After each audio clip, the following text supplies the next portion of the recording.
जय श्री कृष्ण दोस्तों, कैसे हैं आप लोग। आपको धार्मिक ग्रंथ महाभारत से जुड़ी अलग अलग कई कहानियों के बारे में मालूम होगा, लेकिन इनमें कई ऐसी भी कहानियां हैं जिनके बारे में आप शायद ही जानते हों। जानिए धार्मिक ग्रंथ से संबंधित महाभारत की ऐसी 5 कहानियों के बारे में। इसमें पहली कहानी है कि जब कौरवों की सेना पांडवों से युद्ध हार रही थी, तब दुर्योधन भीष्म पितामह के पास गया और उन्हें कहने लगा कि आप अपनी पूरी शक्ति से यह युद्ध नहीं लड़ रहे हैं। भीष्म पितामह को काफ़ी गुस्सा आ गया और उन्होंने तुरंत 5 सोने के तीर लिए और कुछ मंत्र पढ़े। मंत्र पढ़ने के बाद उन्होंने दुर्योधन से कहा कि कल इन 5 तीरों से वे पांडवों को मार देंगे। मगर दुर्योधन को भीष्म पितामह के ऊपर विश्वास नहीं हुआ और उसने तीर ले लिए और कहा कि कल सुबह इन तीरों को वापस करेगा। इन तीरों के पीछे की कहानी भी बहुत मज़ेदार है। भगवान कृष्ण को जब तीरों के बारे में पता चला तो उन्होंने अर्जुन को बुलाया और कहा कि तुम दुर्योधन के पास जाओ और 5 तीर मांग लो। दुर्योधन की जान तुमने एक बार गंधर्व से बचाई थी। इसके बदले उसने कहा था कि कोई एक चीज़ जान बचाने के लिए मांग लो। समय आ गया है कि तुम उन 5 सोने के तीर मांग लो। अर्जुन दुर्योधन के पास गया और उसने तीर मांगे। क्षत्रिय होने के नाते दुर्योधन ने अपने वचन को पूरा किया और तीर अर्जुन को दे दिए। अब आपको दूसरी कहानी सुनाने जा रही हूँ। द्रोणाचार्य को भारत का पहले टेस्ट ट्यूब बेबी माना जा सकता है। ये कहानी भी काफ़ी रोचक है।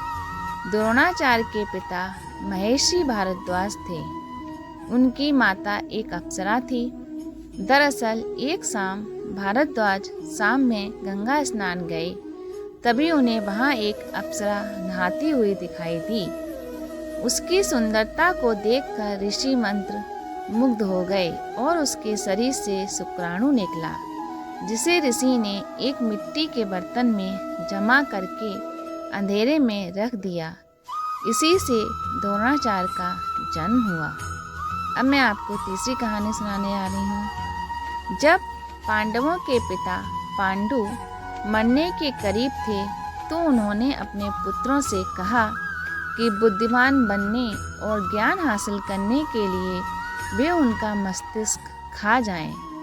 केवल सहदेव ने उनकी इच्छा पूरी की और उनके मस्तिष्क को खा लिया। पहली बार खाने पर उसे दुनिया में हो चुकी चीज़ों के बारे में जानकारी मिली।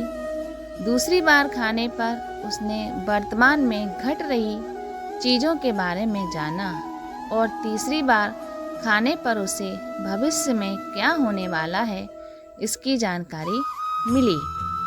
अब मैं आपको चौथी कथा सुनाती हूँ। अभिमन्यु की पत्नी वत्सला बलराम की बेटी थी। बलराम चाहते थे कि वत्सला की शादी दुर्योधन के बेटे लक्ष्मण से हो। वत्सला और अभिमन्यु एक दूसरे से प्यार करते थे। अभिमन्यु ने वत्सला को पाने के लिए घटोत्कच की मदद ली। घटोत्कच ने लक्ष्मण को इतना डराया कि उसने कसम खा ली कि वह पूरी जिंदगी शादी नहीं करेगा। आइए अब मैं आपको अगली कहानी सुनाने जा रही हूँ। अर्जुन के बेटे इरावन ने अपने पिता की जीत के लिए खुद की बलि दी थी। बलि देने से पहले उसकी अंतिम इच्छा थी कि वह मरने से पहले शादी कर ले, मगर इस शादी के लिए कोई भी तैयार नहीं हुआ था, क्योंकि शादी के तुरंत बाद उसके पति को मरना था। इसलिए भगवान